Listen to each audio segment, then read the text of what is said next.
Mas no meu caso não virou, graças a Deus. Pessoal, então, por que é importante essa questão da vigência e validade da norma processual? Essa questão ela teve dois momentos de grande importância. Primeiro momento, lá quando entrou em vigor o Código de 73. Foi muito discutida na época. Depois, quando se começaram as grandes reformas no CPC, de 73, a partir dos anos 90.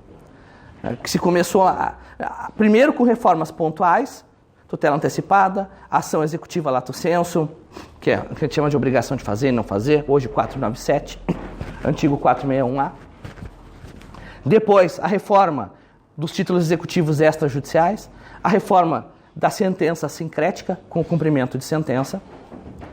E hoje, mais ainda, em virtude de nós temos um código inteiramente novo. Então, nós temos que compreender como eu vou reger aquelas situações que iniciaram-se na vigência do Código Antigo e que hoje ainda transcorrem, ainda geram efeitos processuais na vigência do Código Novo. Então, sempre que eu tenho duas normas grandes, eu preciso de critérios para resolver isso, né? Então, por isso que eu vou analisar a vigência e a validade. Primeiro de tudo, validade é o mais fácil de todos, né? Qual é o critério fundamental de validade da norma processual? A gente viu isso. Vocês viram isso até hoje. Desde Madison versus Marbury, em 1803, se cria esse critério. Qual é o fundamento de validade do Código de Processo Civil?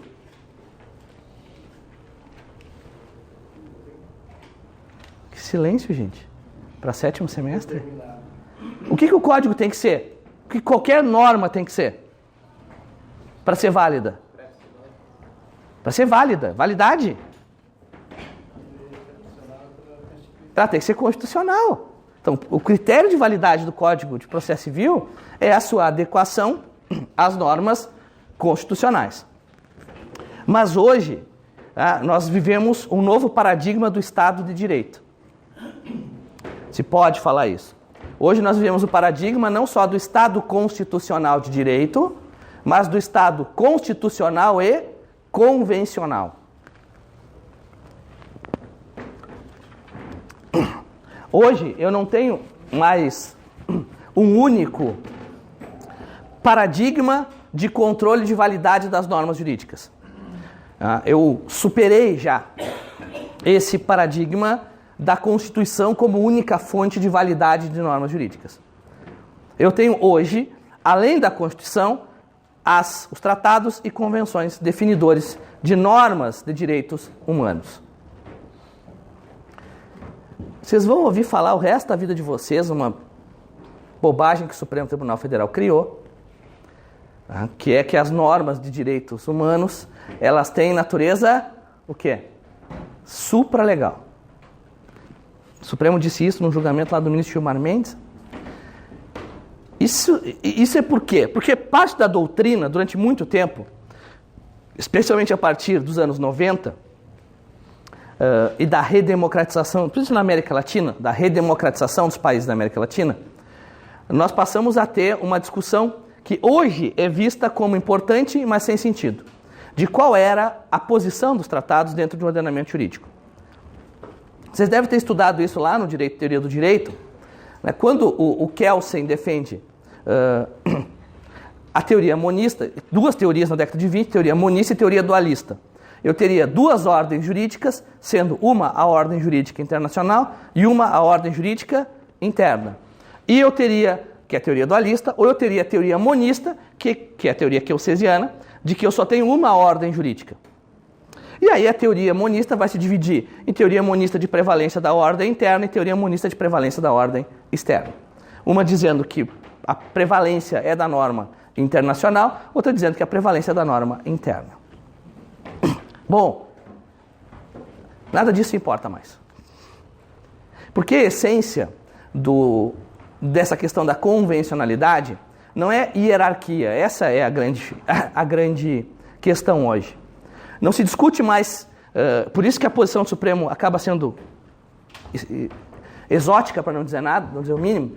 O que aconteceu? Vários países da América Latina, Argentina, expressamente, Colômbia, expressamente, México, expressamente, por emenda constitucional, porque a Constituição do México é de 1917. A Constituição colombiana é de 92, então já de 92. A Argentina, em 96, por emenda constitucional. A Paraguaia, em 95, por emenda constitucional. A Constituição da Costa Rica.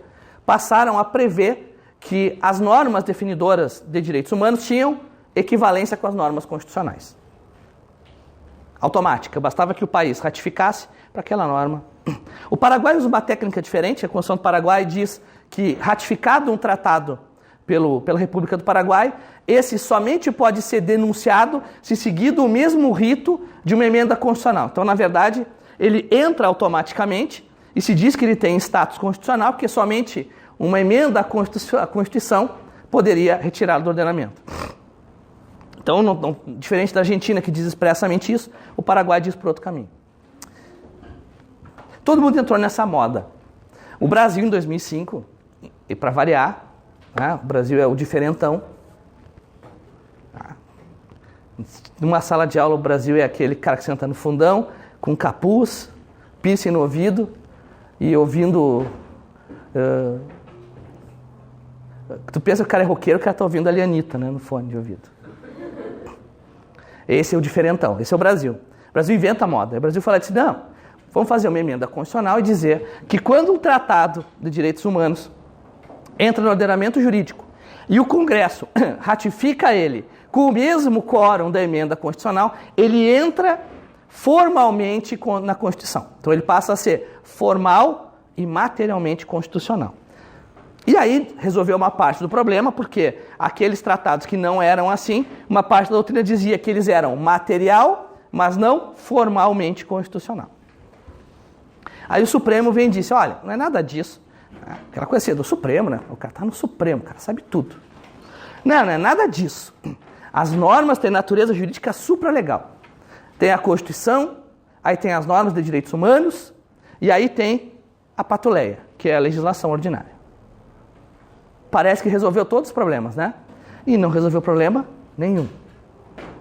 Hoje, segundo os precedentes da própria Corte Interamericana de Direitos Humanos e precedentes de outros países, como é o caso do México, que é um país que está na Constituição isso, inclusive foi criada uma ação própria, um juízo próprio, que é o juízo de amparo, e juízes de amparo que só julgam isso, só julgam matéria de direitos humanos. A relação convenções de direitos humanos e tratados de direitos humanos e Constituição não é de hierarquia. É uma relação de complementariedade. Eu vou aplicar um princípio fundamental que é a pedra de toque dessa relação Constituição e direitos humanos, que é o princípio pro homine. Ou, segundo parte da doutrina, pro persona.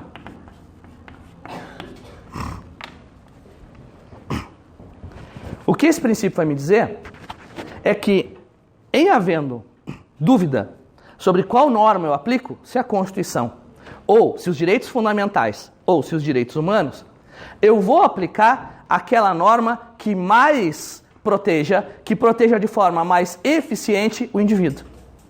Isso é o princípio pro homine. E isso muda completamente essa concepção de controle de convencionalidade que se faz no Brasil, como se o tratado, o Pacto de São José, fosse a nova Constituição. Então, aquilo que eu não consigo declarar a inconstitucionalidade, por exemplo, que o Supremo já disse que é constitucional, então é inconvencional. É o que eu chamo de controle de convencionalidade à brasileira. É tipo quando tu vai numa lanchonete, vocês repararam que o lanche, a moda da casa, é tipo aquele assim, ó. O cara pega tudo que sobrou de ontem e joga no lanche, X da casa, frango, milho, bacon, calabresa, coração de frango, rim de ovelha, queijo ralado, alface, tomate, pepino. É o da casa. Então, quando eu falo brasileira, quer dizer que é a moda da casa. É isso. Pega um monte de coisa que não tem nada a ver e cria uma teoria nova. Bom, quando eu visualizo isso na prática, tem um dispositivo na Constituição que me permite aplicar isso de forma mais prática. O Pacto de São José, ele fala o seguinte: não haverá prisão civil por dívida, salvo a hipótese do devedor de alimentos. É o que fala o pacto. O que diz a Constituição? Não haverá prisão civil por dívida, salvo o depositário infiel e o devedor da obrigação inexcusável de alimentos. Então, em relação ao depositário infiel, quem protege mais? O pacto ou a Constituição? O pacto, porque o pacto não permite a prisão dele. Qual que eu aplico? O pacto. Em relação ao devedor de alimentos, qual protege mais? A Constituição. Porque a Constituição demanda que, para que seja decretada a prisão daquele devedor, essa obrigação antes seja declarável e inexcusável. Ou seja, ele tem o direito de justificar a sua inadimplência. Aí eu aplico a Constituição. Consegue entender isso? É uma relação de complementariedade. O erro no Brasil é querer transformar o que é um conjunto harmônico num conjunto hierarquizado. E aí é uma mania de categorizar. Nós não queremos mais ser positivistas, mas nós agimos como positivistas. E aqui positivismo não é nem positivismo jurídico, é positivismo como ciência, positivismo científico.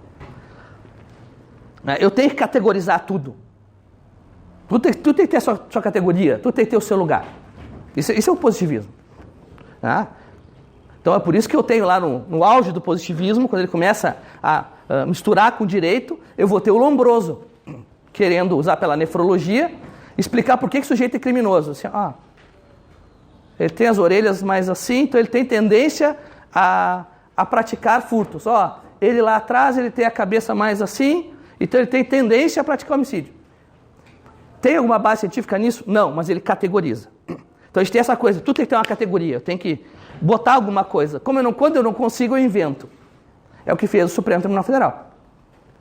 Ele estava com essa relação, convenção e Constituição na mão, e ele disse assim, mas se eu disser que o tratado é Constituição, eu vou ter que mudar a minha jurisprudência. Por quê?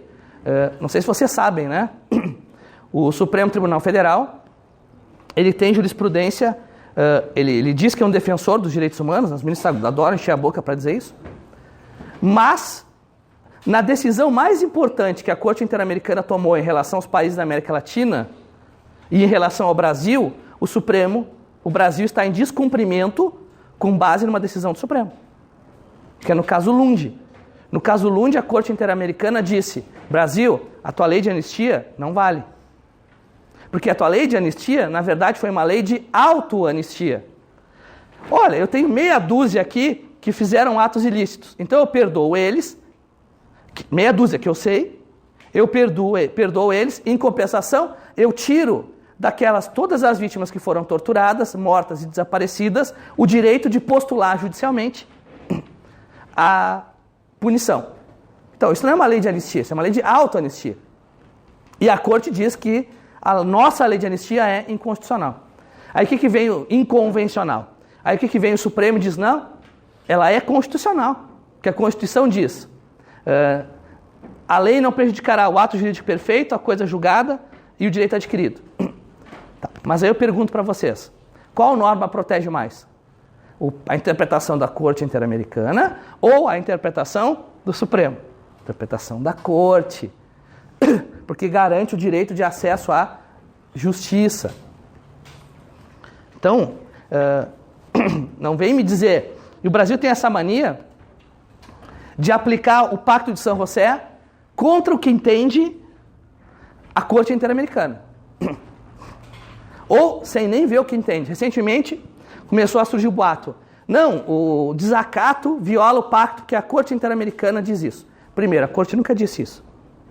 Quem disse foi a Comissão Interamericana, num relatório sobre liberdade de expressão, e ela falou que não devem ser punidos os crimes de desacato, e definiu o que é desacato, que são aqueles crimes em que é vedado à população manifestar crítica ao poder público, e que essa crítica seja tida como crime.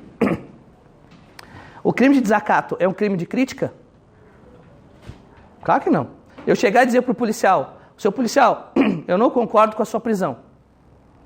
Sua prisão viola a legislação. Isso é desacato?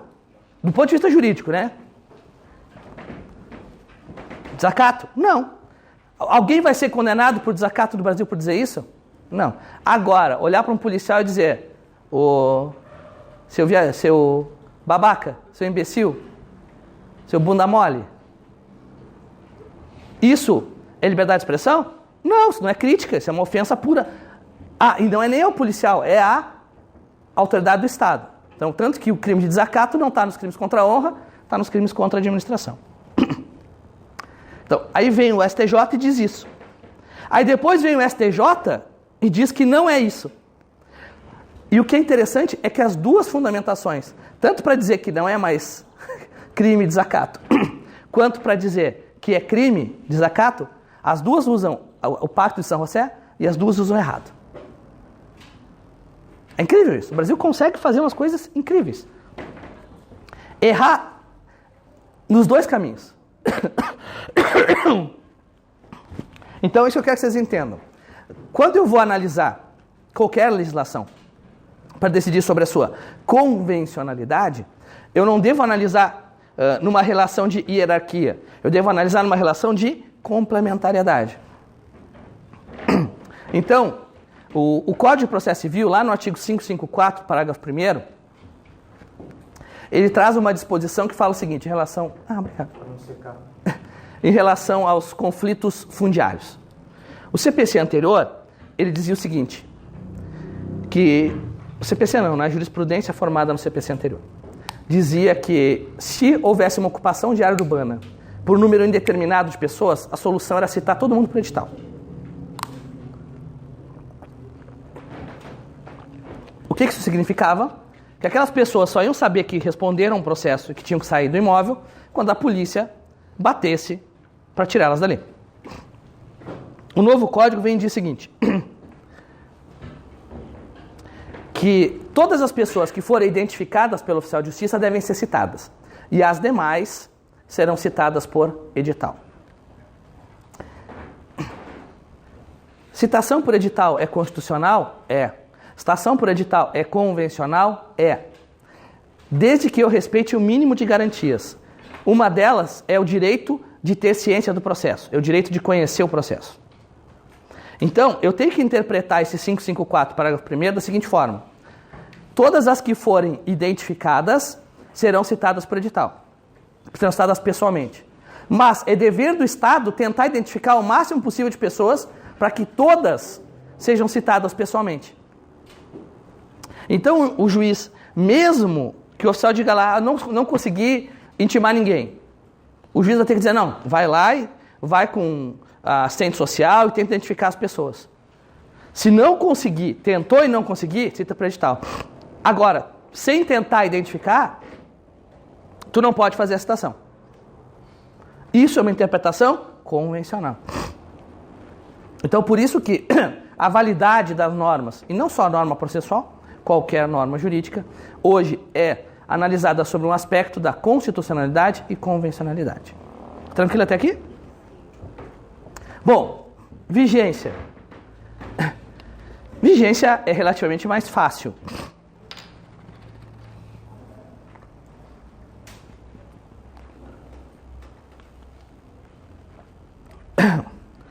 E a vigência eu vou dividir ela no tempo e no espaço. Primeiramente, vigência da norma processual no espaço. Está lá no artigo 5º do Código de Processo Civil.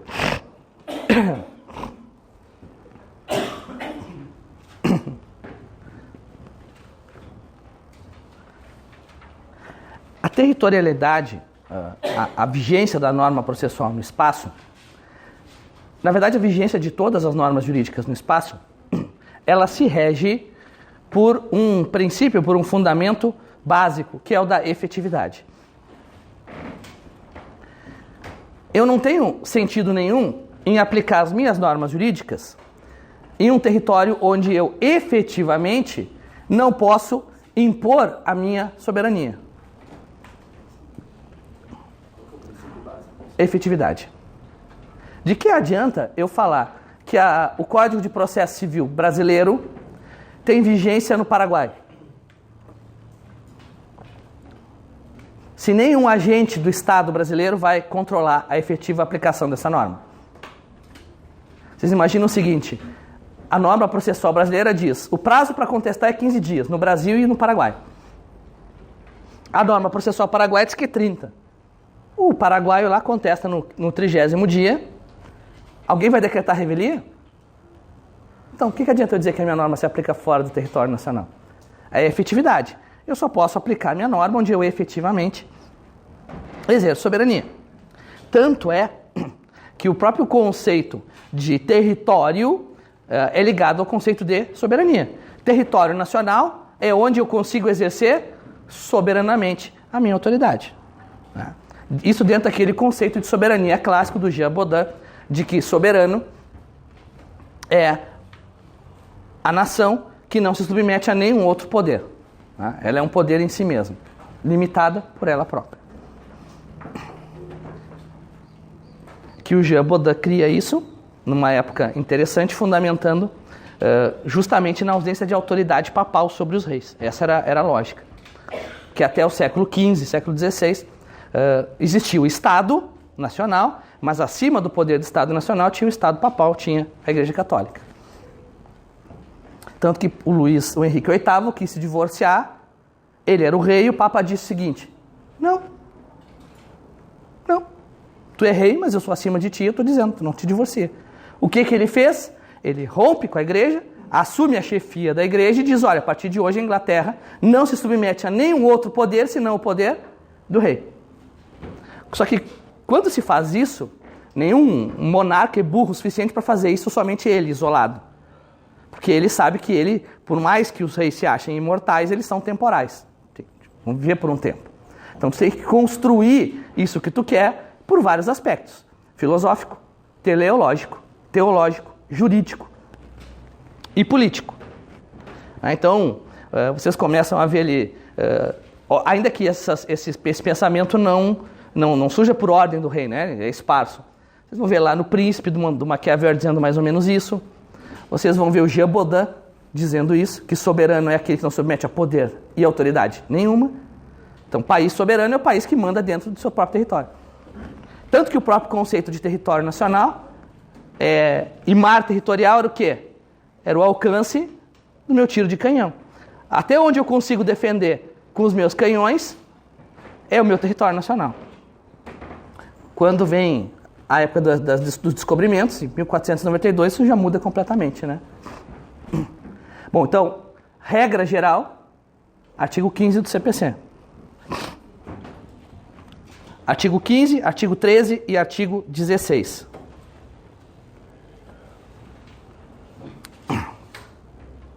O artigo 13 vai dizer: a jurisdição civil será regida pelas normas processuais brasileiras. O artigo 16 vai dizer: a jurisdição civil é exercida pelos juízes e pelo tribunal em todo o território nacional. 13 e 16. 15 também. Oi. O material de aula? Sim. Aula 2. Aula 2 ou aula 3? Aula 3. Uhum.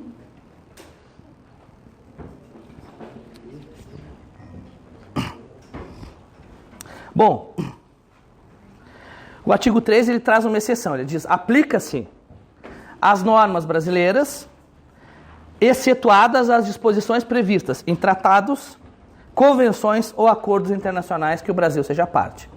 Então, a regra é que, primeiro, a norma processual brasileira se aplica em território nacional. Em qual parte? Em todo o território nacional. Mas eu posso afastar a norma processual brasileira por uma disposição especial prevista em tratado ou convenção. Um exemplo disso é o Protocolo de Las Lenhas, que é o Decreto 6891, de 2009.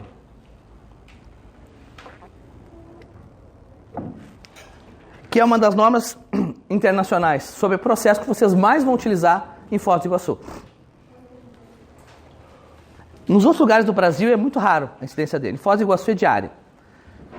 O artigo 83 do CPC, ele diz o seguinte: sempre que o autor for estrangeiro, ele, para litigar no Brasil, ele tem que prestar caução do valor das custas e do valor dos honorários. Então,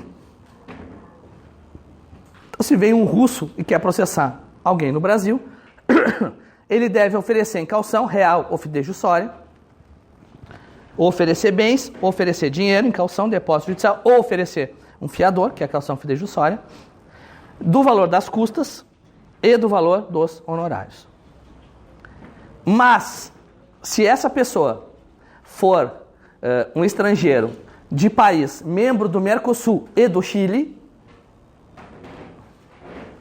porque o Chile entrou no protocolo de Las Lenhas, esse caução é dispensado. O artigo 192 do CPC, ele determina que todos os documentos em língua estrangeira devem ser versados para a língua portuguesa, devem ser traduzidas para o português. Mas o protocolo de Las Lenhas dispensa a tradução de qualquer documento público dos países integrantes do Mercosul e do Chile. Parece que nunca vai utilizar isso. Foz do Iguaçu, direto. Foz do Iguaçu. Oi? Como? Aqui no artigo 83, menciona o brasileiro que exige fora do... Sim, também. Mas que esse caso não se aplica. Para ele vai... Esse caso não, o protocolo de Las Lenhas não afasta. Só para o estrangeiro.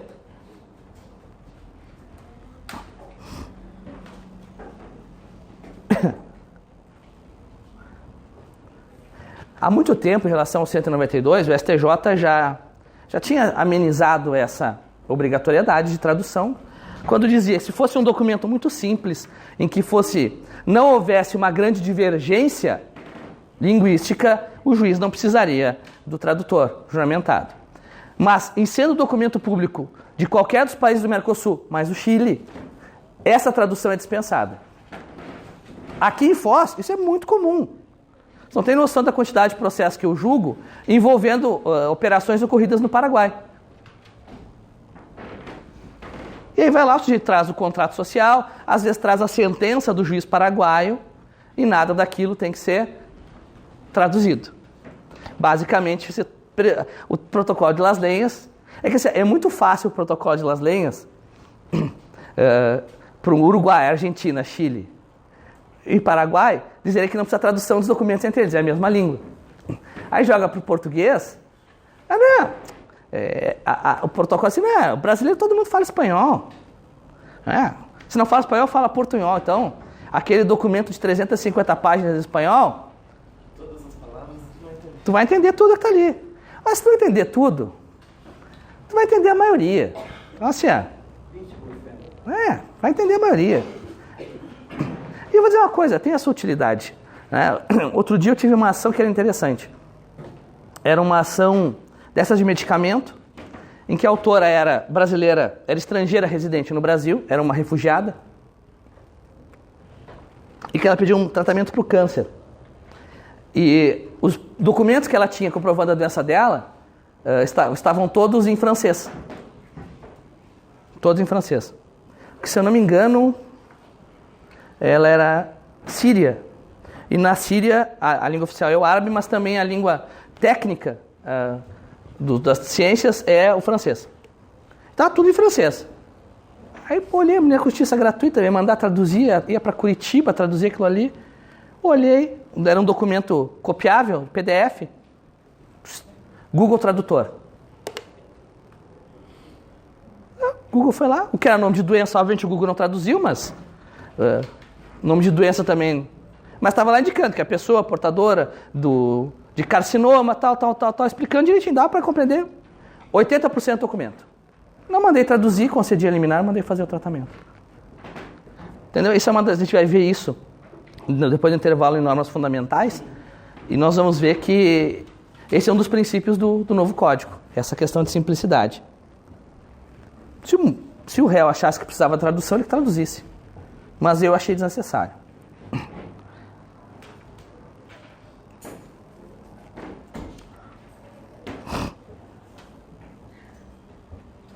Bom, e eu tenho uma questão que é a aplicação do direito material estrangeiro.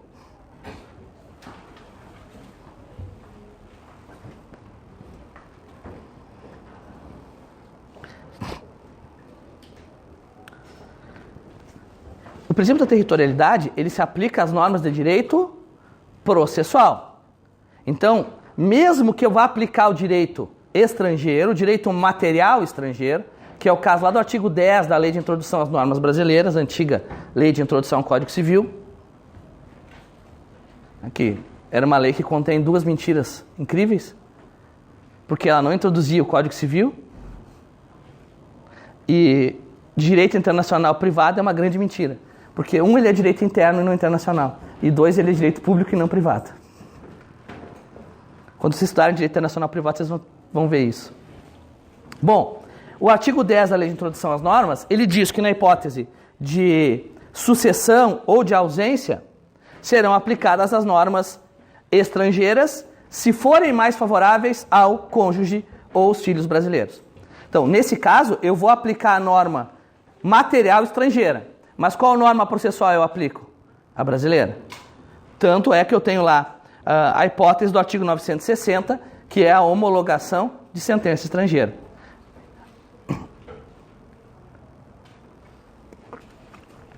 A sentença tem que, por exemplo, ser válida. Os requisitos de validade dela tem que ser respeitada a legislação local, a nossa, e a legislação estrangeira. Então, uma sentença proferida por quem o Brasil não reconhece como autoridade judiciária não pode ser homologada. Para o cônjuge ou filhos brasileiros. Bom, em relação à norma processual no espaço, é relativamente fácil. O problema surge em relação à norma processual no tempo.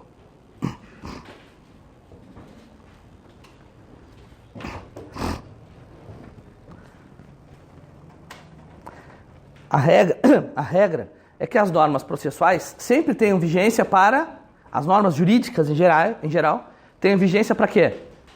Para o futuro. Essa é a regra geral.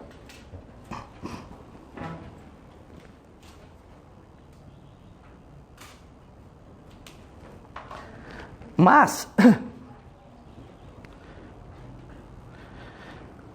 a sucessão de normas processuais e a própria natureza do processo, formada por uma sequência de atos,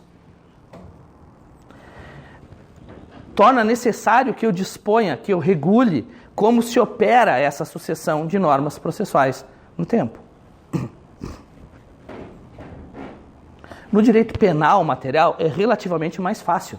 Eu tenho uma regra simples para o direito penal. Duas regras simples, né?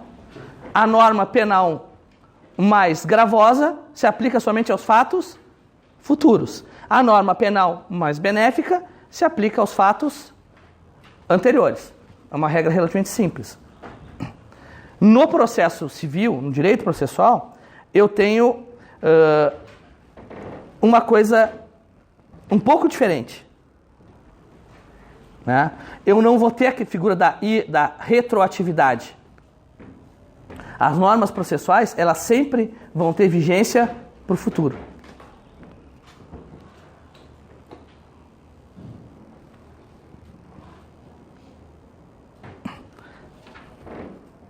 Eu não tenho hipótese de norma processual mais benéfica com aplicação retroativa. Vocês vão achar lá em processo penal alguns autores, como o Gustavo Badaró, que vão defender a retroatividade da norma processual penal mais benéfica. No direito processual civil, vocês não vão achar nenhum.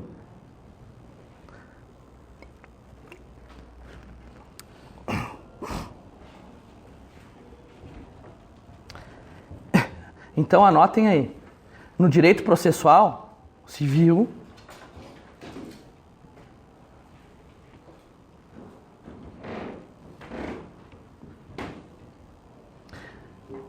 vigora o princípio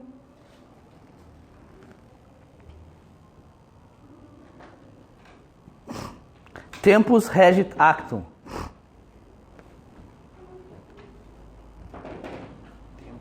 regit actum.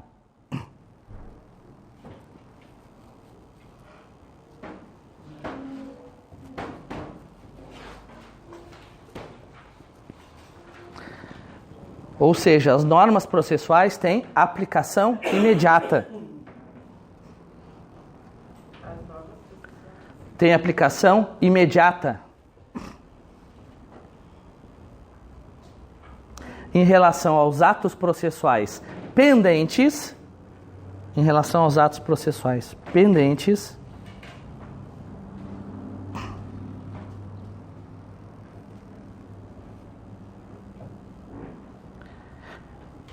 preservando-se os atos processuais já praticados.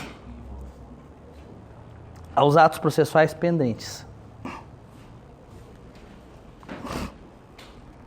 Preservados os atos processuais já praticados.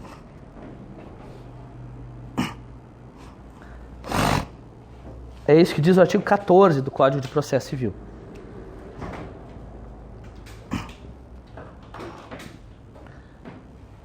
O nome disso é teoria do isolamento dos atos processuais.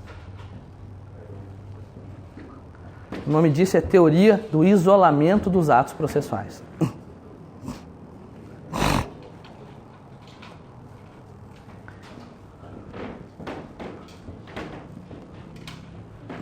Então, hoje, vocês vão trabalhar em vários processos, até mesmo vocês que se formam daqui a 2 anos e pouco, que iniciaram na vigência da lei antiga.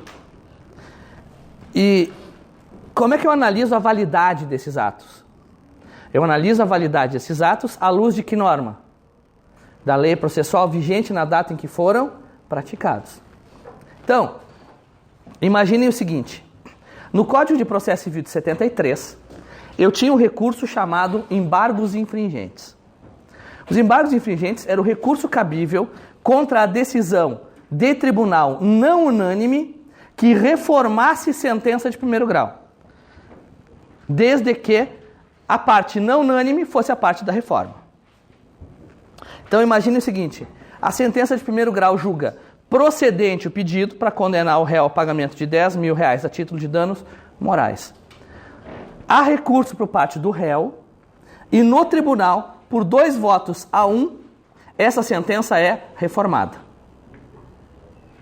A parte prejudicada, ou seja, a parte que havia vencido em primeiro grau, ela tinha o recurso de embargos infringentes dirigido à seção civil e que buscava transformar em majoritário aquele voto que era minoritário. Então, o processo era julgado principalmente por 3 juízes no segundo grau, 3 desembargadores ou juízes federais ou juízes do trabalho em segundo grau. E se um deles divergisse e a sentença fosse reformada com a divergência de um, a parte tinha um recurso. O novo código não prevê mais esse recurso. Ele prevê aquilo que se chama técnica de plenário ampliada, que diz que sempre que houver divergência no julgamento do órgão fracionário, suspende-se o julgamento e se convoca um quórum maior e julga de novo. Sendo que somente vão votar os que não votaram na primeira sessão. Particularmente, eu acho muito pior. Porque antes os embargos infringentes eram uma exceção, agora sempre que houver divergência, eu tenho regra. Eu tenho que ampliar o plenário. E você sabe, né, no mundo do direito, vaidade não é uma coisa que influencie muito, né? Todo mundo no mundo do direito tem a característica da humildade intelectual e pessoal, né? Vocês sabem disso. Não tem ninguém que se acha estrela e que vai passar votando contra a maioria só porque ele discorda e ele gosta de ser o senhor voto contrário. Né? Não existe isso no mundo do direito. Não. Então, cada vez que aquele sujeito vai lá discordando do julgamento pacificado, mesmo que seja o que era 2-1, vire 4-1, ele continua votando contra. Em todos. Antes ele só seria vencido naqueles que tivessem a interposição de embargos infringentes. Mas tudo bem. Imaginemos o seguinte. Lá no Código Antigo, eu tive uma sentença no primeiro grau, que foi procedente. Chegou no tribunal, o tribunal, por maioria, julgou improcedente o meu processo. Eu entrei com embargos infringentes no dia 15 de março de 2016. Dia 18 de março entrou em vigor o novo código. E não mais há embargos infringentes. Aquele meu recurso está prejudicado? Não. Por quê? Porque na data em que ele foi interposto, ele era válido e existente. Então eu não tenho problema nenhum quanto a isso. É a que mais resolve problemas em direito processual civil. Então, se eu vou analisar uma sentença de antiga ação de prestação de contas, hoje ação de exigir contas, eu vou analisar os requisitos dessa sentença à luz da data em que ela foi proferida. Perfeito. Aliás, o STJ, logo da entrada em vigor do novo código, na verdade, um pouco antes da entrada em vigor, né, ele estabeleceu alguns enunciados administrativos. É uma gambiarra. Gente, o Brasil é o país da gambiarra. Sabe aquela página 5 Minute Crafts? Os caras ensinam a fazer gambiarra? O Brasil é aquilo. A gente faz gambiarra para tudo. O STJ, se antecipando o fato de que eu tinha 4 posições na doutrina para dizer a data de início de vigência do novo CPC, 4. O STJ se antecipou, se reuniram os ministros do STJ, sem qualquer provocação, e estabeleceram enunciados administrativos. Basicamente, o STJ disse, olha, em relação ao código que está entrando em vigor, eu vou interpretar assim, já estou dizendo. Ninguém me provocou, mas não precisa me provocar porque é administrativo. Por que eu digo que é gambiarra? Porque é gambiarra. Funcionou? Funcionou. Ajudou a resolver o problema porque não teve tanta divergência logo no começo da vigência do código. Porque tinha gente que dizia que o código entrava em vigor 16, 17, 18 e 19. Aí tu imagina o seguinte, se o código entrasse em vigor dia 16, a tua petição protocolada pelo rito sumário já não podia mais valer. Tinha que emendar já por 292, 319. Se tu entendesse que o código entra dia 18, a petição está certa. O despacho inicial, se fosse no dia 17, não marcaria audiência de conciliação. Se o código não entrasse, não marcaria. Tu ia ter um caos. Tudo bem, o STJ resolveu. E aí o STJ disse que é o enunciado administrativo 1. A data de entrada em vigor do novo código é 18 de março de 2016. Isso é um dado essencial que vocês têm que saber. Porque esse é o marco temporal que vai dizer tudo que foi praticado do dia 18 para trás deve ser analisado à luz do CPC 73. Tudo que foi praticado do dia 18 para cá deve ser analisado à luz do CPC 70, 2015. O enunciado 2, ele diz o seguinte, deixa bem claro isso.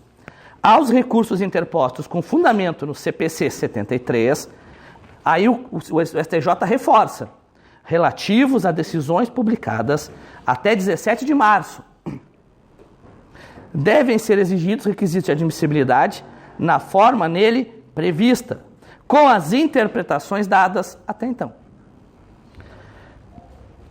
E o enunciado administrativo 3 vai dizer, a partir de 18 de março, serão exigidos requisitos de admissibilidade recursal do novo Código de Processo Civil.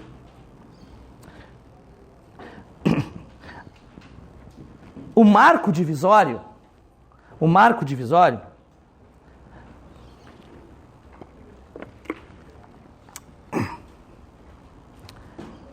da norma aplicável é um só. É a intimação da parte. Esse é o marco divisório. O marco divisório é a data da intimação. E não a data que foi proferida a decisão.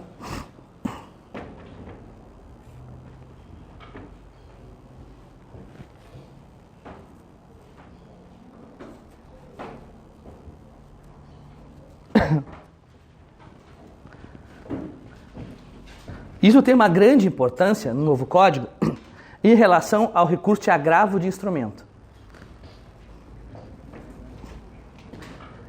No Código de Processo Civil de 73, todas as decisões interlocutórias eram recorríveis de imediato.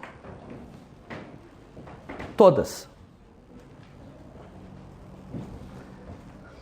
No novo Código de Processo Civil, somente são recorríveis de imediato as decisões que se enquadrem no rol do artigo 1015. Então, antes eu dizia, das decisões interlocutórias, cabe agravo de instrumento. Hoje eu digo, das decisões interlocutórias constantes do rol abaixo, cabe agravo de instrumento. Então, o que antes cabia agravo, hoje não cabe. Exemplo disso, decisão que determina a emenda da petição inicial. Outra hipótese que o advogado deve estar sempre atento para isso. No Código Antigo, se o juiz mandava o advogado emendar a inicial, corrigir a inicial, o advogado podia agravar essa decisão. E, eventualmente, o tribunal dizer que não era caso de emenda. O novo CPC não mais prevê agravo imediato para essa decisão. Então, o que é comum de acontecer?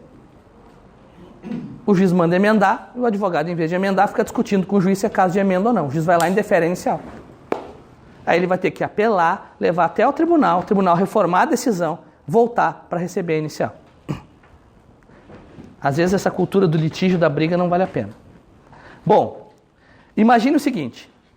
O juiz, no dia 17 de março de 2016, ele dá a seguinte decisão. Intime-se o autor para emendar a petição inicial, indicando de forma precisa o pedido. Essa decisão é publicada no dia 19.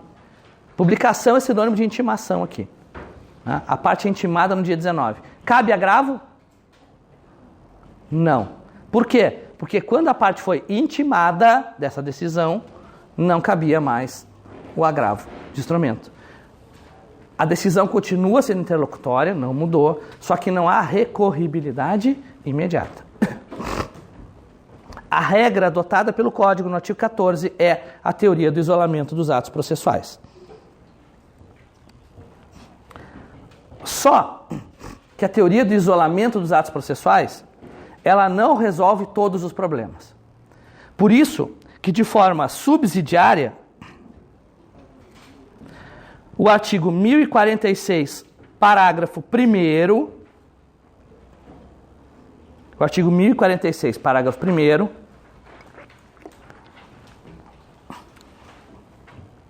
adotou como exceção a regra e teoria do isolamento.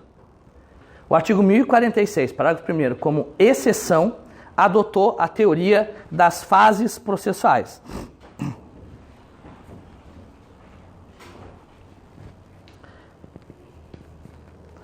Pela teoria das fases processuais,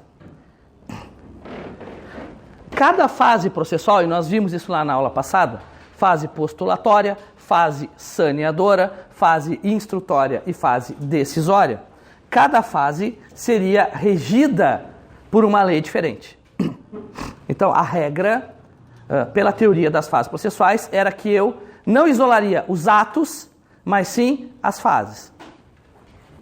Não é a teoria adotada como regra. Como regra, é a teoria do isolamento dos atos processuais.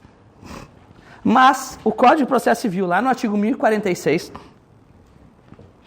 parágrafo 1º, ele adotou essa teoria quando ele disse que as disposições da Lei 5968, que é o Código de Processo Civil 73, relativas ao procedimento sumário e aos procedimentos especiais que forem revogadas, aplicar-se-ão as ações propostas e não sentenciadas até o início da vigência desse código.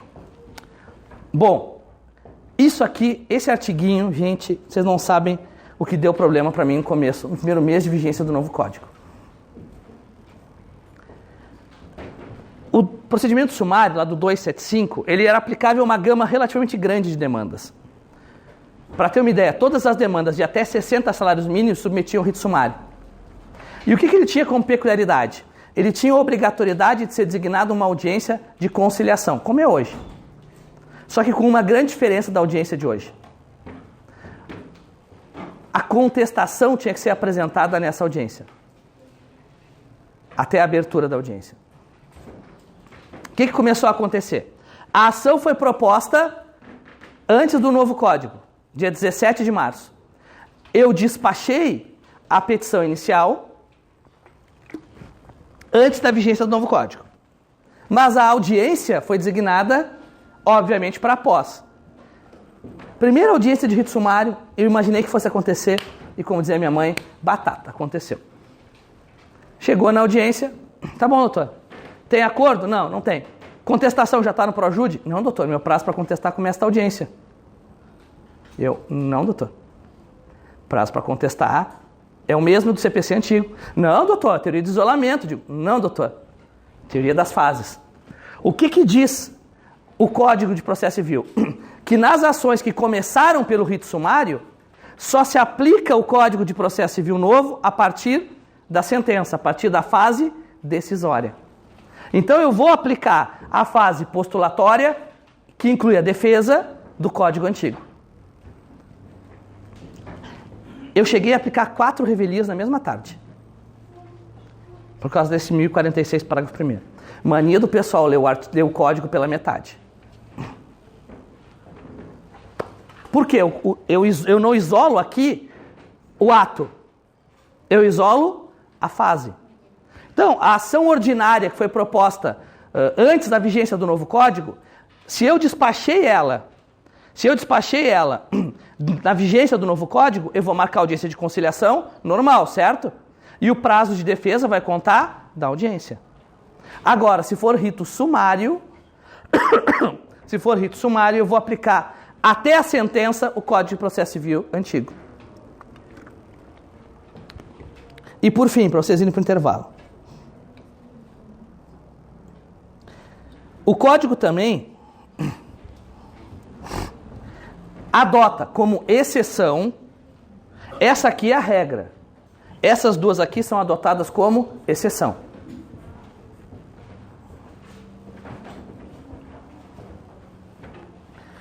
O princípio da unidade processual.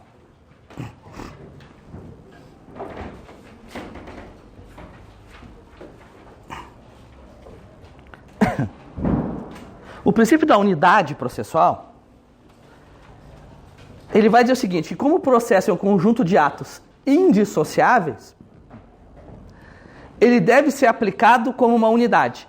Então eu aplico ou só a lei nova, ou só aplico a lei anterior. Ele não deixa de ser uma forma de ultra-atividade da lei revogada. Bom, o Código de Processo Civil adotou esse princípio como regra, como exceção. Na verdade, a regra é a teoria do isolamento. Ele adotou como exceção em 4 oportunidades. Que o legislador entendeu que era melhor, ainda que vigente um novo código, manter em vigor o código anterior. Primeira hipótese é o artigo 1052.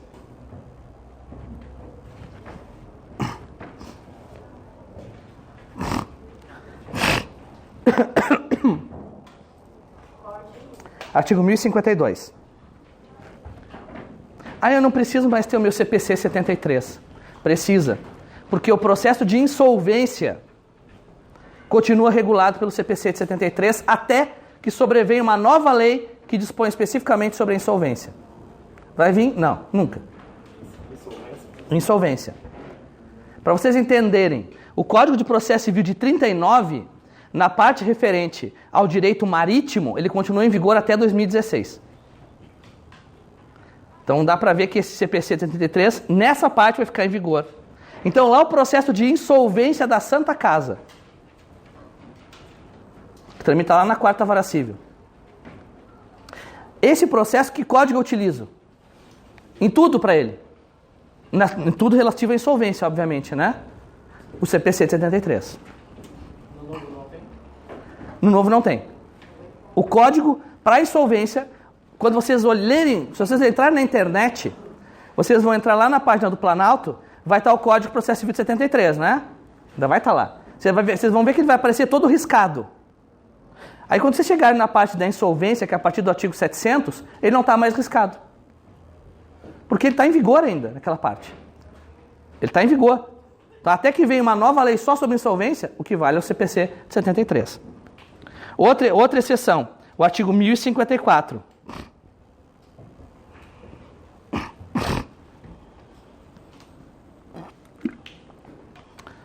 O artigo 503, parágrafo 1º do CPC, ele estabeleceu uma nova eficácia, ele ampliou a eficácia subjetiva e objetiva da coisa julgada. Vocês vão ver isso depois no processo civil 2. A princípio, a coisa julgada só opera pelo dispositivo, não opera pela fundamentação, pela questão prejudicial. A partir do novo Código de Processo Civil, artigo 503, parágrafo 1º, ele passa a permitir que a questão prejudicial, ou seja, algo que eu tenho que enfrentar antes, faça a coisa julgada. Então, se eu entro lá com uma ação pedindo, olha, eu quero de volta R$500 da Unifoz, porque a Unifoz aplicou na minha mensalidade de 2015 o INPC e o contrato dizia que era para aplicar o IPCA. O resultado final da sentença é julgo procedente o pedido para condenar a Unifoz ao pagamento da importância de R$505, né? No CPC 73, só isso fazia coisa julgada. No novo CPC, a questão incidental, que é declarar que a Unifoz não podia ter aplicado aquele índice, isso também passa a fazer coisa julgada. E o que quer dizer isso? Que o segundo processo que entrar, depois que transitar em julgado o primeiro, que entrar discutindo a mesma coisa, a Unifoz já não pode dizer, olha, eu vou discutir porque eu acho que eu podia aplicar, porque já tem coisa julgada. Só que o código diz o seguinte, lá no 1054, isso só vale para os processos ajuizados após o novo CPC. Então, todas as ações que foram julgadas antes do novo CPC, a questão prejudicial, ela não faz coisa julgada. Só se ela for discutida em ação própria, né? Que é a ação declaratória incidental. Oi? Só vale para processos ajuizados após o novo CPC. Outra exceção é o artigo 1056. O artigo 924, inciso 5 do CPC, passou a prever na execução a possibilidade de que o juiz declare a prescrição intercorrente.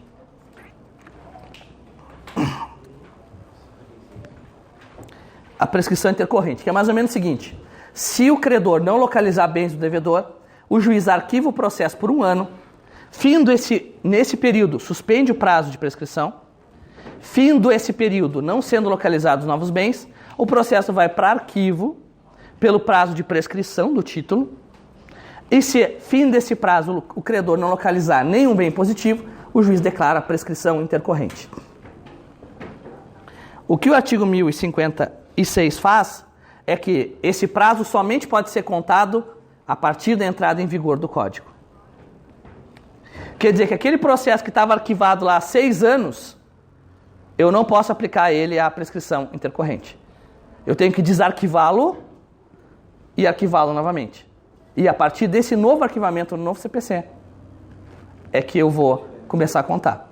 É por isso que quando estava na vacatio legis do novo código, vinha a parte que pedia, requer o arquivamento dos autos. Eu digo, arquive-se sine die, né? Ou por 1 ano. Arquive-se até o dia 18 de março de 2016. Depois voltem os autos conclusos. Aí vinham os autos conclusos, a parte do autor não requereu nada, arquive-se novamente. Aí começou a contar. Se eu deixasse arquivado, ad eterno nunca começaria a contar o prazo de prescrição intercorrente. E por fim, o artigo 1063.